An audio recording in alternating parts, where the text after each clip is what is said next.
ముఖ్యంగా మెదక్ నియోజకవర్గ ప్రజలందరికీ కూడా నమస్కారం తెలియజేసుకుంటా ఉన్నాం. మొన్న జరిగినటువంటి 2023 సాధారణ అసెంబ్లీ ఎన్నికల్లో మరి క్షణికావేశం అనాలనా లేదా చారిత్రాత్మక తప్పిదమానాలు అర్థం కావట్లేదు.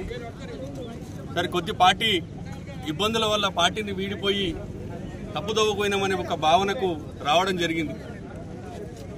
మార్పు పేరు మీద మరో దోపిడీ మెదక్లో ప్రారంభమైంది. గత 19 నెలలుగా మేము అనేక రకాలుగా నేను కానీ నరేంద్రన్న కానీ సరే పదవుల విషయం దేవుడెరుగు, కనీసం ఆత్మగౌరవం మర్యాద కూడా లేనటువంటి పరిస్థితిని చూసినటువంటి పరిస్థితులు ఉన్నాం. మేము అక్కడ గెలిచిన 2 నెలల నుండి గెలుపు కొరకు పనిచేసేటువంటి ఏ వ్యక్తిని కూడా ఆదరించకపోగా కనీస మర్యాద గౌరవాలు లేకున్నట్టు చూసినటువంటి పరిస్థితిని మేము అనేక రకాల ఇబ్బందులు ఎదుర్కోవడం జరిగింది.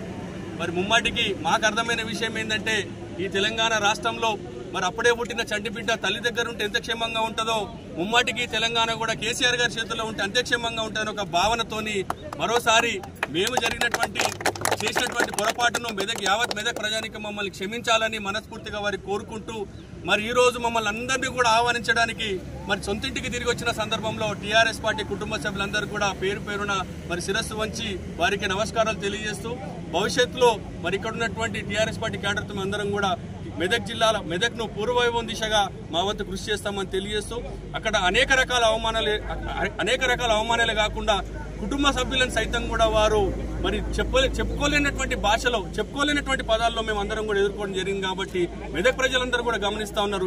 ఏది కోల్పోయారో మరి ఏదైతే కరెక్ట్ అనేది కూడా మెదక్ ప్రజలకు కూడా ఇప్పటికీ అర్థమైంది. కాబట్టి మెదక్ ప్రజానికి అందరికీ కూడా మేము శిరస్సు వంచి నమస్కారాలు తెలియజేస్తూ మరి ఆనాడు మా వెంట ఉన్నటువంటి మెదక్ ప్రజానికానికి కూడా భవిష్యత్తులో కూడా మాతో పాటు వారి ఆశీర్వాదాలు ఉంటాయని చెప్పేసి ముమ్మాటికి మాతో పాటు కలిసి నడుస్తారని చెప్పి ఆశిస్తూ మరి కాంగ్రెస్ పార్టీని వీడి ఈ రోజు టీఆర్ఎస్ పార్టీ చేరుతున్న సందర్భంలో హరీష్ అన్న నాయకత్వంలో పద్మక్క నాయకత్వంలో మరి కేసీఆర్ గారి నాయకత్వంలో అందరం కూడా పనిచేయడం సిద్ధమైనామని ఈ సందర్భంగా తెలియజేస్తా ఉన్నాం.